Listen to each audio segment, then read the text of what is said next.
اعوذ باللہ من الشیطان الرجیم بسم اللہ الرحمن الرحیم الا تقاتلون قوما نکثوا ایمانهم وہموا باخراج الرسول وهم بدؤوکم اول مرہ اتخشونهم فاللہ احق ان تخشوه ان کنتم مؤمنین۔ کیا تم ان لوگوں سے نہ لڑو گے جنہوں نے اپنی قسموں کو توڑا اور رسول کو نکالنے کا ارادہ کیا، اور پہلی بار انہوں نے ہی تم سے ابتدا کی؟ کیا تم ان سے ڈرتے ہو؟ حالانکہ اللہ تعالیٰ زیادہ حقدار ہے کہ تم اس سے ڈرو اگر تم مؤمن ہو۔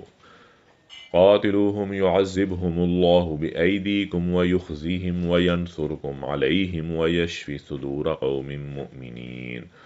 تم ان سے لڑو، اللہ تعالیٰ تمہارے ہاتھوں ان کو عذاب دلوائے گا اور انہیں رسوا کرے گا، اور ان کے خلاف تمہاری مدد کرے گا اور مومنوں کے سینوں کو شفا دے گا۔ صدق اللہ العظیم۔